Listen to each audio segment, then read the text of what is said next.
وقت سے قبل اذان شروع کر دینا، وقت ہونے کے بعد اذان کہی جائے،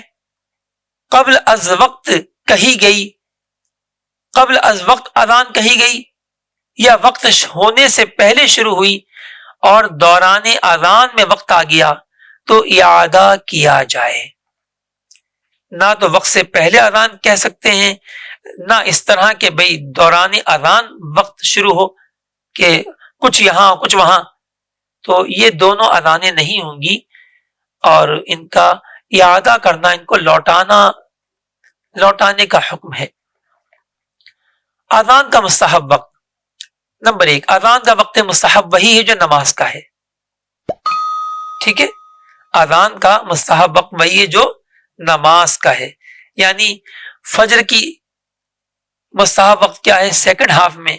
تو اس کا مطلب یہ کہ جب سیکنڈ ہاف شروع ہو تو اذان دی جائے اور پھر جماعت کی جائے۔ نمبر 2، یعنی فجر میں روشنی پھیلنے کے بعد، تو وہی بات آ گئی کہ اپنے جو مستحب وقت میں اذان بھی مستحب وقت میں دینا یہ مستحب ہے، جو نماز کا مستحب وقت ہے اس میں اذان دینا بھی مستحب۔ نمبر 3، اور مغرب اور جاڑوں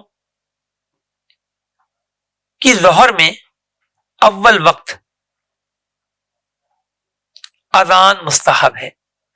چونکہ جاڑوں میں ظہر کی نماز جلدی پڑھنا مستحب ہے اپنے فرسٹ ہاف میں، نصف اول میں، تو لہٰذا اس کی اذان بھی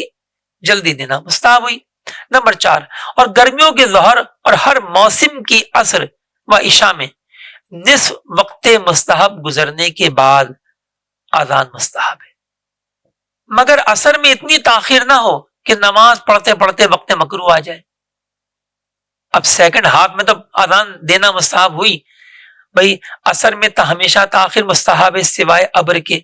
اور جو میں نے کل مثال دی تھی کہ 5 بجے عصر کا وقت شروع ہو، 7 بجے ختم ہو، 2 گھنٹے کا وقت ہے، آخر 20 منٹ کراہت کے نکال دیں، اب بچا 1 گھنٹہ 40 منٹ، اس کے آدھے 50 منٹ ہوئے، تو 5:50 کے بعد اذان دی جائے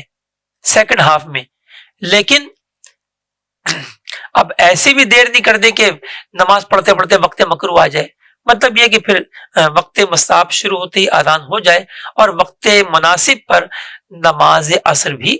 ادا کر لی جائے، کہ کراہت آنے سے پہلے اگر اعادہ بھی کرنا ہو تو اعادہ کرنا ممکن ہو۔